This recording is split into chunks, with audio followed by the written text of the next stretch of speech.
Californie. Pendant ce temps, le domaine Laffitte est repris par le baron Eric en 1974.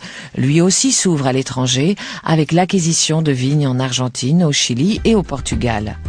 Si la rivalité persiste entre les deux domaines, elle reste amicale et l'émulation est bénéfique. Dans chaque vignoble, l'équipe est déterminée à faire mieux que ceux d'en face.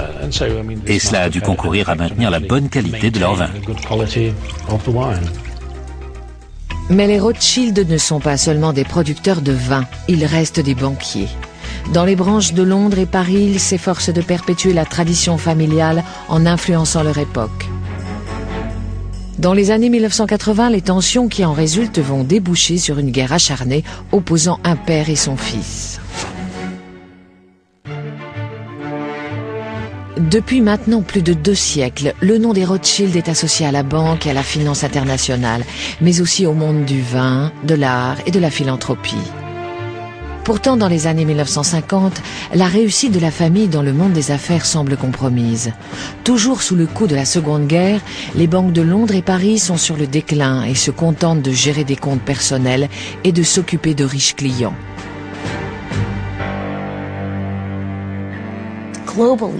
L'économie mondiale s'était considérablement développée depuis le XIXe siècle, et notamment hors d'Europe.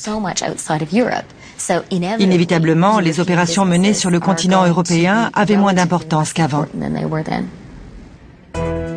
À la fin des années 1970, Jacob Rothschild, l'arrière-arrière-arrière-petit-fils de Nathan Mayer, entreprend de revivifier la branche anglaise. Impressionné par les résultats de banques d'affaires américaines comme Merrill Lynch et Goldman Sachs, il veut étendre ses activités en ouvrant la sacro-sainte entreprise familiale à des investisseurs étrangers. Jacob voulait que la maison Rothschild rejoigne le club des grandes banques d'affaires et qu'elle ait une structure plus ouverte sur l'extérieur pour pouvoir s'impliquer sur les marchés et créer des tables de change et vendre des titres, des valeurs, des créances, etc.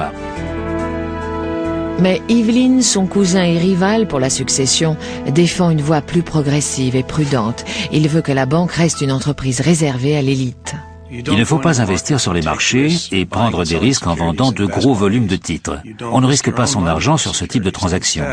Il faut maintenir ses capitaux au niveau minimal sans les mettre en jeu et au contraire, vendre très cher ses conseils aux autres. C'est la vision d'Evelyn qui finit par l'emporter et Jacob perd sa bataille pour le contrôle de l'entreprise familiale. Mais la surprise vient du père de Jacob, Victor, qui soutient son neveu Evelyn contre son propre fils. Cette lutte de pouvoir divise la famille. C'est le premier grand conflit depuis la création de la banque au XVIIIe siècle. Jacob claque la porte en emportant ses clients et fonde Rothschild Investment Trust. Jacob en a fait un établissement de grande envergure qui investissait dans toutes sortes de choses et ça a très bien marché. Lui et son fils ont une fortune estimée à environ 3 milliards de dollars. Evelyn reste à la tête de N.M. Rothschild. Sa vision d'une banque haut de gamme est elle aussi lucrative car les grandes banques d'affaires perdent de leur attrait. De nombreuses corporations ont préféré se faire conseiller par de petites banques élitistes, en se disant qu'elles risquaient moins d'être soumises au conflit d'intérêts qu'on peut avoir quand on fait à la fois du conseil et des transactions sur les marchés. Pendant ce temps, de l'autre côté de la Manche, la branche française est dans la tourmente.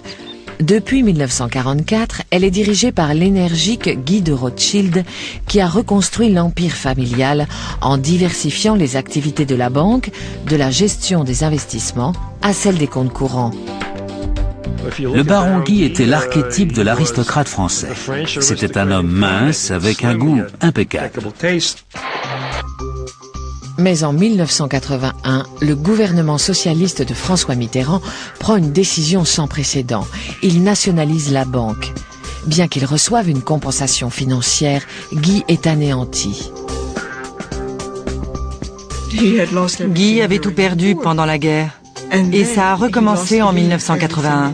Là, il a dit « Trop, c'est trop, je m'en vais ».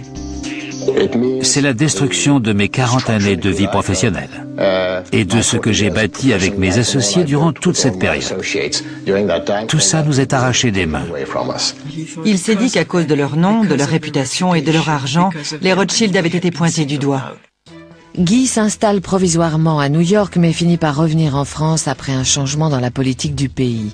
Il travaille alors avec son fils David à la réouverture de la banque. C'est une réussite remarquable, notamment de la part de David de Rothschild, car il a réussi à reconstruire la banque française en repartant de presque rien. Ils n'avaient même pas le droit d'utiliser leur nom, même s'ils avaient toujours leur réputation et leurs relations, ce qui les a forcément aidés. Dans les années 1990, il devient évident que les branches concurrentes de France et de Grande-Bretagne vont devoir unir leurs forces si elles veulent survivre dans le monde sans pitié de la finance. En 2003, pour la première fois depuis que Nathan et James ont collaboré pour vaincre Napoléon en 1815, les deux banques fusionnent. Evelyn abandonne son poste à la tête de la branche anglaise et David, son homologue français, prend en charge la direction du nouveau groupe. Aux yeux d'Evelyn de Rothschild, l'une de ses plus grandes réussites, c'est la réunion des branches françaises et britanniques de la famille.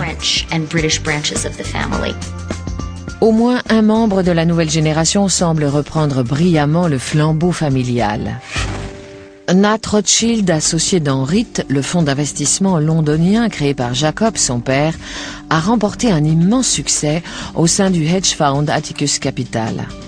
Il a notamment gagné gros en conseillant les nouveaux milliardaires russes.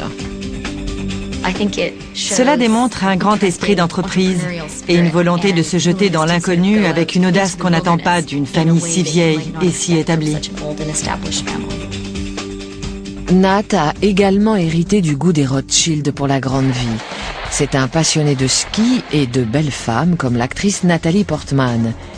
Et il utilise son jet privé pour faire la navette entre ses différentes propriétés de Suisse, de Paris, Moscou, Londres ou New York. Pourtant, il préfère rester loin du feu des projecteurs. Clairement, Nat Rothschild a une attitude très ambivalente vis-à-vis de la notoriété et peut-être de son nom de famille. Bien sûr, d'un côté, les relations familiales l'ont beaucoup aidé. Mais je pense qu'être un Rothschild, c'est aussi un fardeau. Il faut se montrer à la hauteur de ce nom et on doit se demander comment, en tant qu'individu, on peut laisser sa trace personnelle dans l'histoire familiale. Que ce soit ou non un poids, c'est un héritage impressionnant et unique. Il est frappant de voir une famille de banquiers se perpétuer sur 6 ou 7 générations. Toutes les anciennes grandes banques commerciales, sans exception, ont fait faillite ou ont été rachetées et absorbées par les banques d'affaires. Ce qui me fascine le plus chez les Rothschild, ce n'est pas tant leur immense fortune ou leurs opérations financières que leur intelligence et leur talent immense qui se manifeste génération après génération. Ce qui est le plus remarquable, c'est qu'au bout de 2 siècles, les Rothschild sont toujours influents sur la scène internationale et que leur expertise est toujours recherchée. Avec les marchés financiers extrêmement sophistiqués que nous avons aujourd'hui, avoir les conseils d'un Rothschild, c'est très rassurant.